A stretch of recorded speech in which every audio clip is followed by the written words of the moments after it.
Y'all,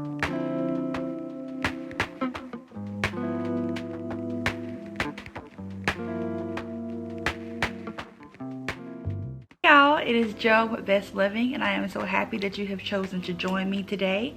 I have a really fun video, I think, discussing traits of a godly spouse, okay? So I thought it would be really interesting to share from my perspective things that God showed me when I was in my season of singleness that helped me not only prepare my heart, but my expectations as well for what I was looking for. So if that interests you, please stick around to the end. Remember to like, share, subscribe, drop a comment below. This is a conversation. As I say, innovation happens at all levels, all stages and phases of life. So I would love to read your recommendations, your insights, and wisdom that we can share with our community. Okay, so let's get into it. I want us to think about these in three broad buckets, what I'm going to call the 3 C's. The first C we're going to talk about mainly today is character. The 3 C's holistically is character, competence, and covenant. All right, those are the 3 C's that we're looking for when it comes to a godly spouse. When we're thinking about the character of a spouse, somebody that's going to do life with us, that we are choosing to partner with, to tie ourselves to make a covenant bond with, I don't want anyone to skimp out or to settle for anything less than the best of what God has for you, okay? And part of that is identifying character traits that will transcend the test of time, seasons of life, when life is lifing, all those things. The character of the person that we enter into relationships with and we partner with in life have a huge impact on how we ourselves experience life and experience hardships. So first, when it comes to character, one of the main things I advise people to look for is, are they kind? Kindness is underrated. I really think it's underrated. Kindness is thinking about the consideration of others, is the way I like to frame it. Are they concerned about not just their well-being, but your well-being? How do they treat people that have no impact on their future, on whatever they're doing? How do they talk to people who may have a lower stature when it comes to professional? Like if someone is a high-ranking officer, how do they interface with someone that may not be on their same level professionally?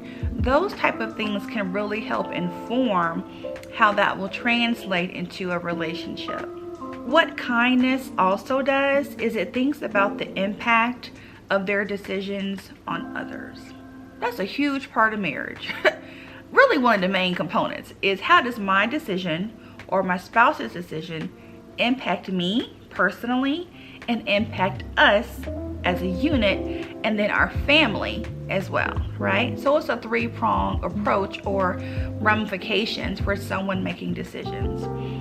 In my perspective, from my experience, when someone is kind, they take into considerations how their actions will impact others. That is something that is really of the utmost importance when it comes to a spouse, because so much of the time you will have to make decisions corporately or sometimes on your own, you know, within guidance of your partner. But what they decide and how they choose to move and maneuver through life will impact you in some capacity, maybe financially, spiritually, emotionally, physically. All those components feed into it. And to me, kindness is at the root of how we move and shake through life and how the partner has us into consideration. A saying my husband and I have is, we don't do dishes, right? We don't do no dishes. For us, that expression means that you won't put me in harm's way. I won't put you in harm's way based off decisions that we make. Because once we get in a ditch, we both got to figure out how to get out of it, right? Now, I'm not talking about off the cuff random things. I'm talking about things that we have control over, that we can really weight the outcomes with, and we rush into things, right? So that's where kindness comes in. It's pausing.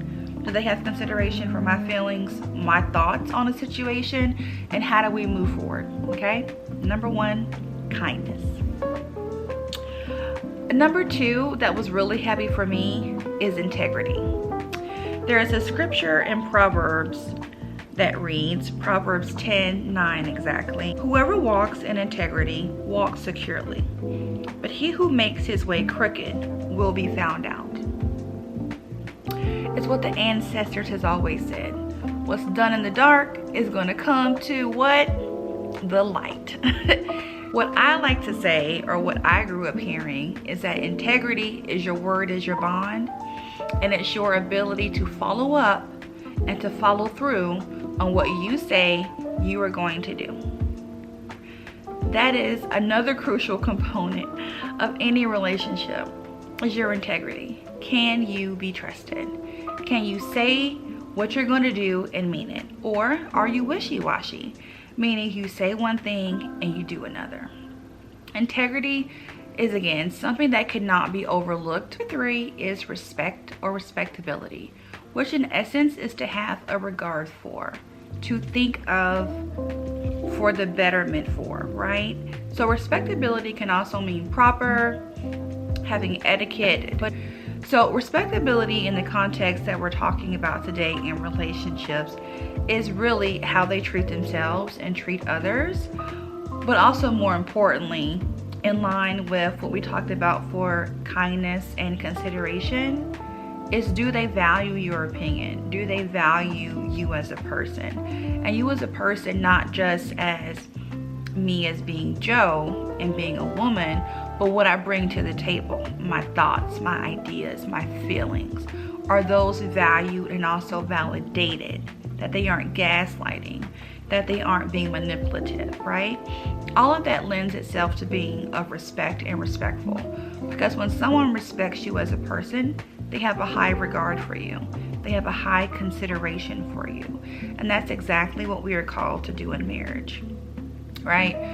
Christ loved the church. He calls it his bride. He wants us to have that same feeling, that same regard for our spouses, that they're to be held in high esteem, that they are to be respected and honored, right? It's a two-way street.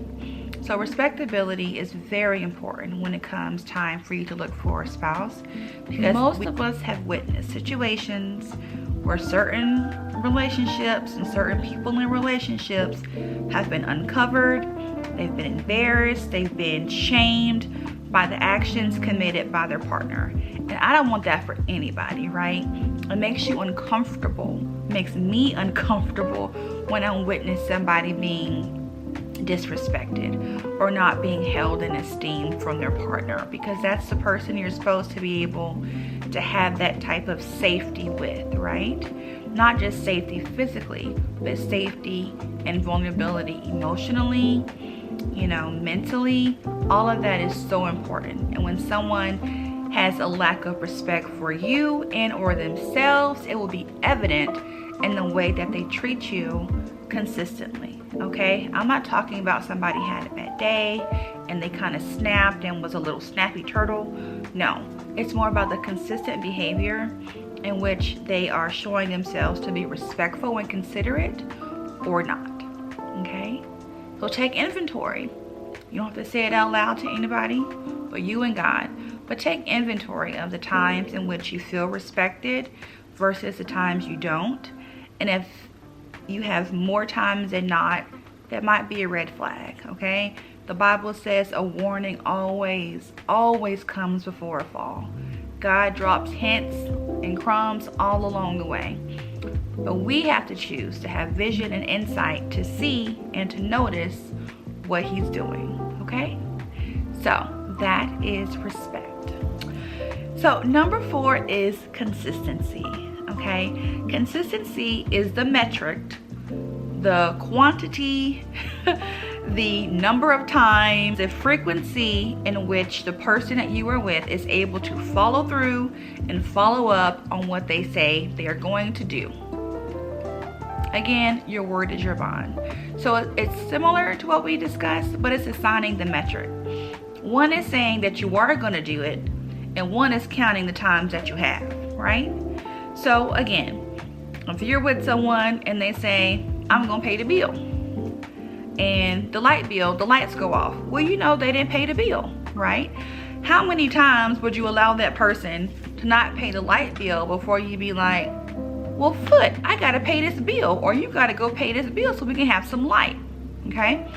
The same thing in relationships. The consistency is inevitable. It's going to show itself out the gate. Out the gate, you're going to know if someone is consistent or not. Again, I'm not talking about one-offs. I'm talking about, we're looking at the trajectory and the holistic nature, the full landscape of their relationship. And if someone is showing up for you and they're consistent in their meeting your needs, and they're consistent in their response, consistent in how they treat you and how they engage with others, then you now have a track record, am I right? A track record of how this person performs over a set period of time. Same thing, over a set period of time, if you have someone that is not showing up for you, that is not following through and following up on what he or she says that they will do, that they are not, you know, being kind or so on and so forth, that's the consistency. That's the track record, okay? That's the report card as to what this person can do at this moment. Their current capacity is this, right? Now, if you are at a different level of capacity to where you need another level that the person cannot perform at, again, take inventory, take note. God will leave hints and clues along the way of his best for you. Now, we can have a good spouse, we can have a good relationship, yes, but we are wanting the best that God has for us, right? God withholds no good thing from his children. And if we're believing that all things work to our good, then this too is one area that we have to pay attention to, because he gives us free will, a choice to choose, okay?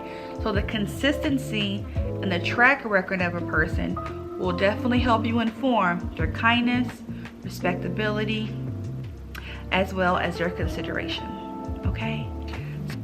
The 3 C's that we talked about earlier: character, which informs the competence, which is to do what they say, and the covenant, which is going to be what they agree to do, all inform, okay? Character is the foundational state of the competence, and then the covenant, which is the ring, right? Which is the prize that we are all, or some are, desiring, okay? But at the base, the character is what's going to help get you through when the winds blow, when the waves get big, when life starts lifing. I'm telling you what I know. I am telling you what I know. The character of the person you are with will take your relationship much further in collaboration with the love you share and God's strength than anything else, okay? We ain't making bedroom decisions here, okay? That is important, I'll say. But that is not the end-all be-all. It is about the character of the person and how that informs their competency, which is their ability to do, and the covenant, which informs their ability to agree and to walk it out, okay? So that is my take on traits of a godly spouse or a person to be in relationship with. I do hope that you were able to glean something from this video today and the information that I shared. Again, I speak from experience. I understand it can be a challenge to wait it out, but I encourage you to do that. We don't want to, I mean, there is no rush in God anyway, but we can rush into decisions that may not be his best for us due to our impatience, okay? So I just hope that you are able to wait out. I pray that God gives you grace and strength to wait if that's what he's calling you to do, because these characteristics or these traits, again, will inform the foundation of your union together. And I want you to be well and to be prosperous. Okay. Just to recap, these are not the only traits that are important or to consider when you're looking to advance your relationship. However, integrity, kindness, respectability, and consistency will certainly bleed over and color the decisions of other areas of your life that are up for consideration, or that you will need to consider when making this decision, okay? I hope that you were able to use some of the information that I shared today. Drop in the comments, what is a characteristic that you really found to be helpful when looking for a spouse or a partner? I do not know it all. I know what worked for me and what I prayed for, but we all have different desires and different wants, and that's okay. But this is a fundamental framework that I think, again, will help to influence other aspects of our lives when it comes to pairing ourselves with a partner to walk out life with, okay? So again, thanks for watching. Remember, you are seen, you are so incredibly loved, and you are chosen of the Most High. So with that, I hope you are blessed, and I will see you in a few days in a new video.